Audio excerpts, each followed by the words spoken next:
కుర్రోళ్ళు బాగా ఉత్సాహంలో ఉన్నారు.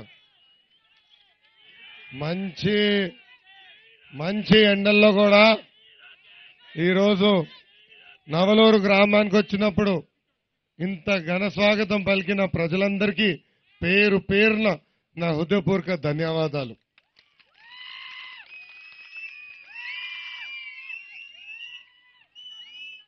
మన అమరావతి మన రాజధాని, 5 కోట్ల ఆంధ్రుల కళ అమరావతి. అలాంటి రాజధానికి, ప్రజా రాజధానికి భూములిచ్చిన గ్రామస్తులందరికీ పేరు పేరున నా హృదయపూర్వక ధన్యవాదాలు.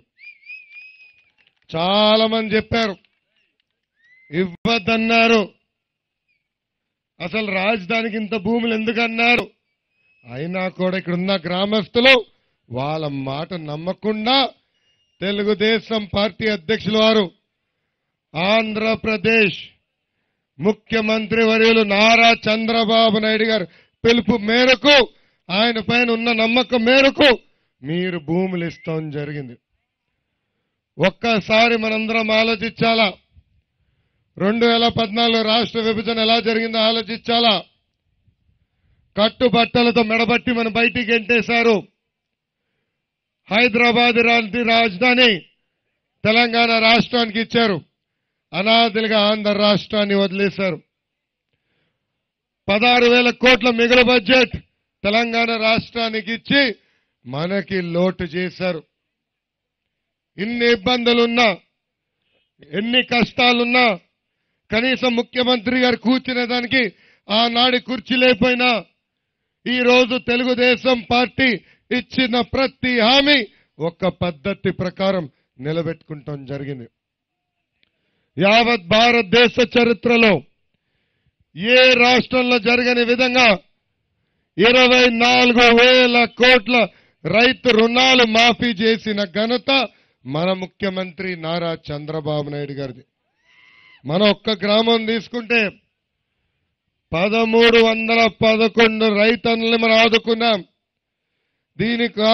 రైతు రుణమాఫీ కార్యక్రమం కోసం మన గ్రామంలోనే 6 కోట్ల రూపాయలు ఖర్చు పెడతాం జరిగింది. ఇంకో పక్కన మిమ్మల్ని అందరిని అడుగుతున్నా, 2014 ముందర పెన్షన్ ఎంత? అందరు మర్చిపోయారు. ఎంతండి? 200. చాలని 200 రూపాయలు పెన్షన్ ఏకంగా ఈరోజు చూస్తే 10 రేట్లు పెంచి 1,000 రూపాయలు చేసిన ఘనత కూడా మన ముఖ్యమంత్రి నారా చంద్రబాబు నాయుడు గారిది. ఒక్కసారి ఆలోచించండి. నెలకి 2,000 రూపాయలు అంటే సంవత్సరానికి 24,000 రూపాయలు. 1 ఎకరం భూమి మన కౌలుకు తీసుకుని పెట్టుబడి పెట్టి ప్రకృతి సహకరిస్తే అంత డబ్బులు మిగిలే రోజు. అలాంటిది చిన్న రాష్ట్రమైన 56 లక్షల కుటుంబాలకి ఈ రోజు నెల నెల మన చంద్రన్న పెన్షన్ ఇస్తున్నారు. మన గ్రామంలో 1,050 కుటుంబాలకి చంద్రన్న పెన్షన్ ఇస్తున్నారు. ఇంకో పక్కన 2014 ముందల మనకి ఎండాకాలం వస్తే అందరం కంగారు పడేవాళ్ళం. ఎందుకని కరెంట్.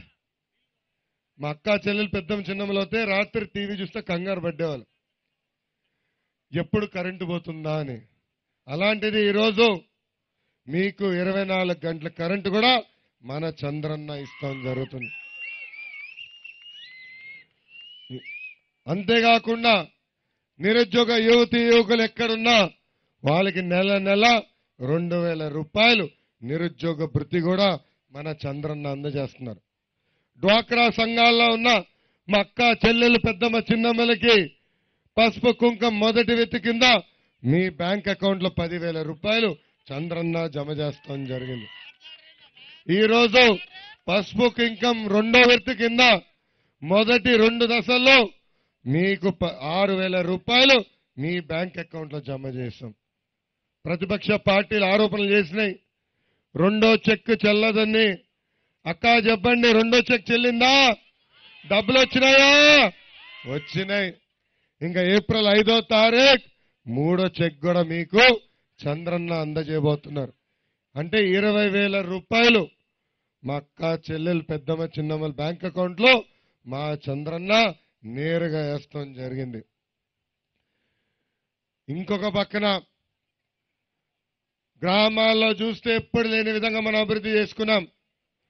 మన గ్రామంలో చూస్తే ఇప్పటికీ 6 కిలోమీటర్ల సీసీ రోడ్ వేసుకున్నాం. అనేక అభివృద్ధి కార్యక్రమాలు కూడా చేసుకున్నాం. ఇప్పుడు ప్రధానంగా మనం సిఆర్డీఏ పరిధిలో ఉన్నాం, అమరావతి కింద ఉన్నాం. ఇక్కడ కొన్ని సమస్యలు కూడా నా దృష్టికి తీసుకొస్తాం జరిగింది. ప్రధానంగా ఇక్కడ భూగర్భ డ్రైనేజ్ అవసరమని చాలా మంది కోరుతాం జరిగింది. నేను రాష్ట్రం మొత్తం వేసుకుంటూ వస్తున్నాను. నన్ను గెలిపించండి, మొదటి సంవత్సరంలోనే భూగర్భ డ్రైనేజ్ చేసే బాధ్యత నేను వ్యక్తిగతంగా తీసుకుంటాం. అంతేకాదు ఎండాకాలం వస్తే తాగునీటి సమస్య ఉంటుంది.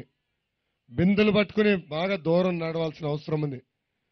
ఆ సమస్యకి శాశ్వత పరిష్కారం కోసం ఈ రోజు ఇంటింటికి ఉచితంగా నీటి కుళాయి ఇచ్చే కార్యక్రమం చేయబడుతున్నాం. ఇది పేరు జలధార. ఈ కార్యక్రమం ద్వారా ప్రతి పేదోడింటికి ఉచితంగా నీటి కుళాయి కూడా ఇవ్వబోతున్నాం. మీకు ఇంకా నీటి సమస్యకి శాశ్వత పరిష్కారం తెలుగుదేశం ప్రభుత్వం ఇవ్వబోతుంది. అంతేకాకుండా ఎన్టీఆర్ కాలనీలో కానివ్వండి, ఎంఎస్ఎస్ కాలనీలో కానివ్వండి, ఇంకా కొన్ని సదుపాయాలు అందించాల్సిన అవసరం ఉంది. సీసీ రోడ్లు కూడా కోరిక ఉంది పూర్తి చేయాలని. దాదాపు 4-5 కోట్ల రూపాయలు మనొక్క గ్రామంలో ఖర్చు పెట్టాలి. ఈ కార్యక్రమం కోసం మంచి మెజారిటీ గెలిపించండి, శాసనసభకు పంపించండి. రాష్ట్రంలోనే 24,000 కిలోమీటర్లు సీసీ రోడ్ వేసిన మంత్రిని మన గ్రామం నాకు పెద్ద పని కాదు, యుద్ధ ప్రాతిపదికంగా సీసీ రోడ్లు వేస్తాను.